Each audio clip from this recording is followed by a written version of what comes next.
Hi, this is Carrie Metzger, and today I'm going to be teaching you how to do a holiday card using the Big Shot, and we're going to be using the Snowflake die today.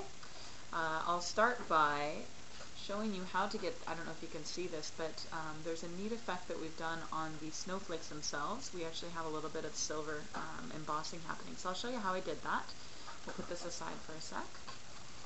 I'm going to start by using my Encore ink, and I have a sheet of cardstock vellum and whisper white paper, and then I also am going to be using today the Snowburst stamp set. So this is a really great one for the holidays. It's one of my standards. You can see that I use it quite a bit. So I'm going to open that up.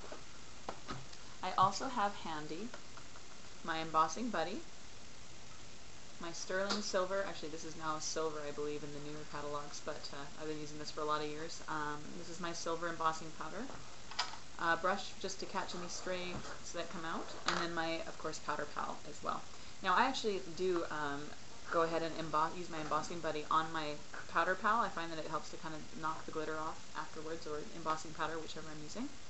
And then I'm going to go ahead and just lightly put it across my two pieces of paper that I'm going to be using today as well. So once I have that ready, I'm going to open up my Encore ink, and this is a great silver ink, and you can emboss with this. A lot of people don't know that, but the first thing I'm going to do is go ahead and ink it up and stamp myself some nice holiday snowflakes all over the card. And now I'm going to take my powder pal and my silver embossing powder. I'm going to pick up my cardstock, and I'm just going to shake a nice light layer over that Encore ink.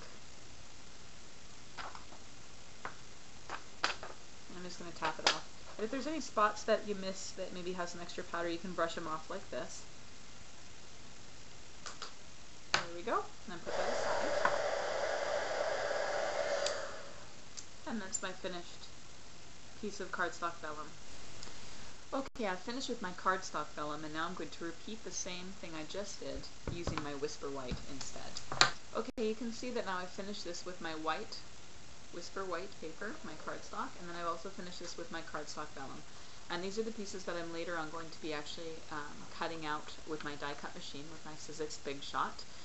In the meantime, I'm going to take one more sheet that I want to emboss. I'm going to actually use one of my favorite Christmas stamp sets, which is the Many Merry Messages. You can see this has scads of awesome little sentiments and things you can put into your cards and scrapbook pages. Today I'm going to use Season's Greetings. I just think it has such an elegant feel to it. I'm going to take again my silver Encore ink and then stamp it up, and then carefully place it on my cardstock. This is my Night of Navy, by the way, which is also one of my favorite colors to use in the holiday season. I just love the way it looks with snow scenes and such. Okay, as you can see, I've now embossed my greeting onto the bottom, and I have my two sheets finished and ready to go. So now I'm going to teach you how to use the sizzix Big Shot and the Snowflake. It's just a standard way of how you can use the Big Shot. Now I'll show you. I have a newer top. This is actually a newer plastic sheet that goes in. And this one hasn't been used as much, but this one on the bottom actually has been used quite a bit and is finally starting to need replacement. So you can kind of gauge that. How you can tell if your sheets need replacement is that it'll stop being as clean in its cuts.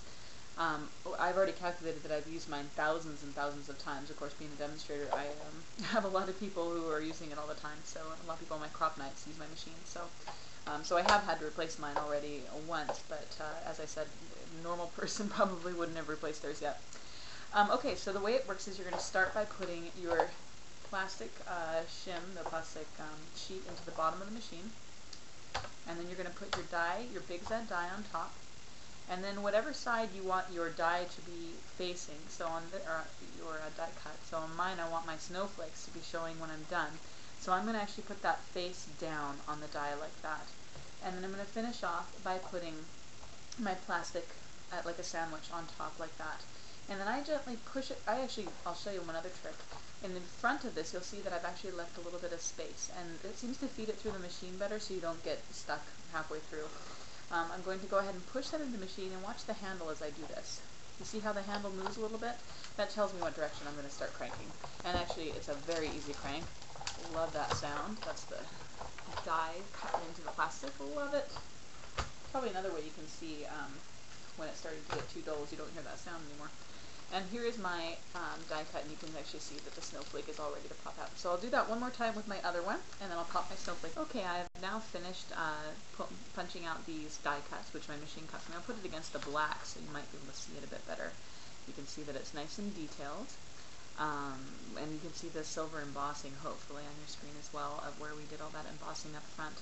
And I'll just say that if you haven't already got the Big Shot, you can actually get it free if you join one of my clubs, or actually my sizzix club.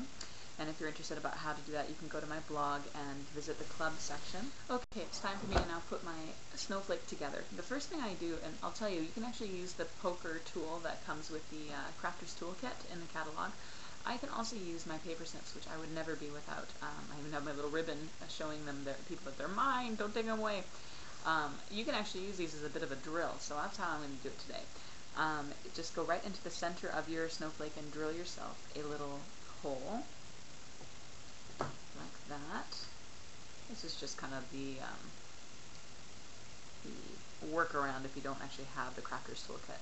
And I'm going to actually take from my Pretties kit this little rhinestone brad and put it right in the middle. And on the back I'm going to spread it out just like that. Okay. Now the second thing I did is I actually took the end of, you can either use your finger or you can use a tool like this, but I just kind of rolled the edges of that snowflake down. And it's okay if they look like they're going away from the center, because when it hits the paper it's actually going to roll back up again. It'll end up giving it a bit of definition and interest to the project. So, oh, and I'll show you actually, the Pretties kit is something I use. I've gone through several of these now because I just love them and I use them in tons of classes. They come stock filled with so much stuff that you just can't get for such a great price.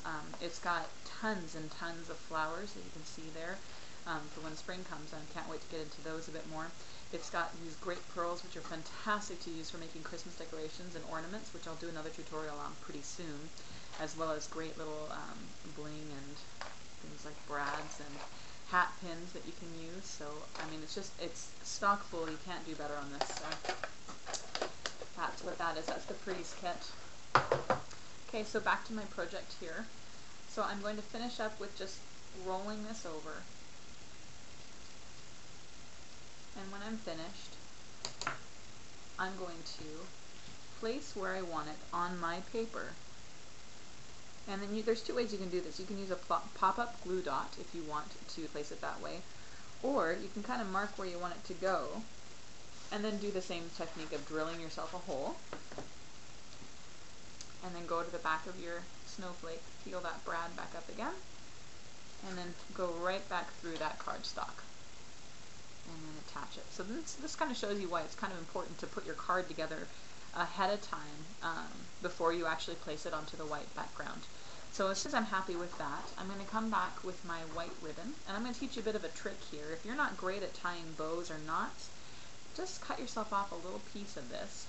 So it gives you a short piece of ribbon and a long piece of ribbon. Lay it down, and then once you've laid it flat, just tie that little piece on top of the long piece of ribbon, and it will give you kind of a fake tie that you can play around with, and you can actually have it look like a real tied bow without having to kind of maneuver it around.